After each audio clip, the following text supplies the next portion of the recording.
Hello, and welcome to our show today. Today, we have a very special guest, Matt, who is going to help us understand the transition from exile to redemption. Matt, can you tell us what this means? Absolutely, Rob. The transition from exile to redemption is a very special event.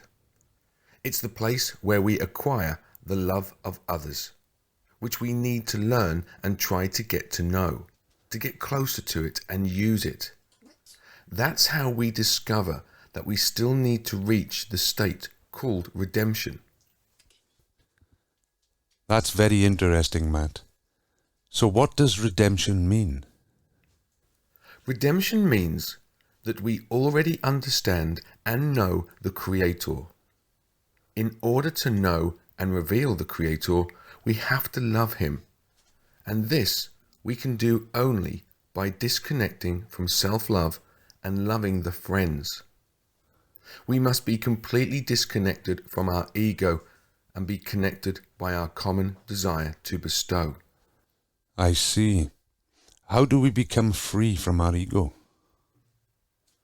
Only when you leave the will to receive, you will begin to feel free. You have to rise above all disturbances, and then comes redemption, when you replace the exile with redemption. Until then, you will not be free.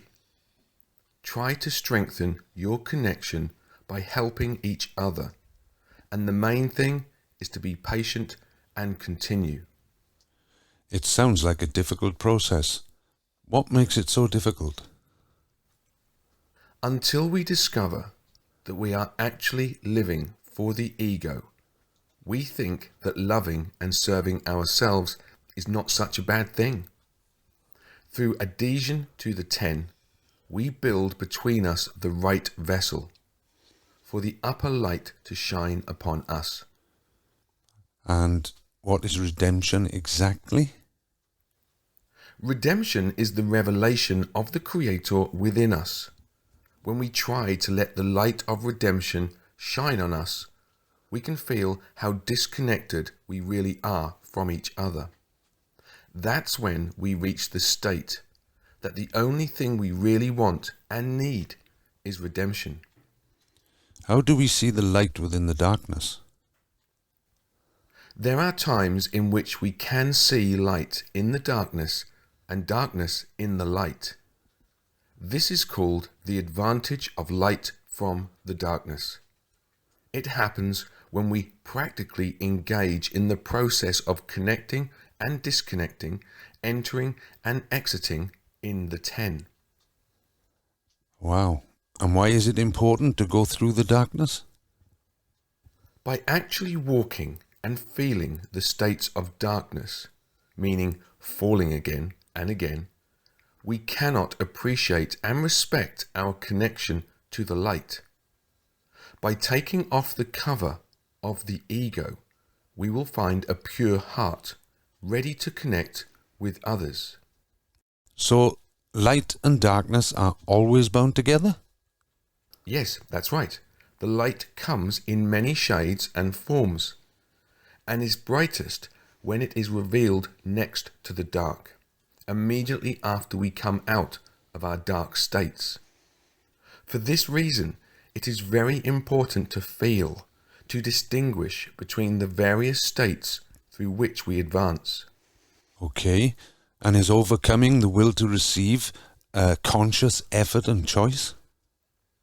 Of course it is. We have to choose to go against our will to receive and be above it.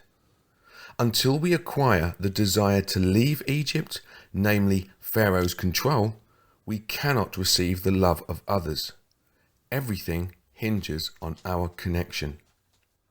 Thank you, Matt. And finally, what determines the degree of darkness we experience? Our degree of darkness depends on our ability to see the Creator in it.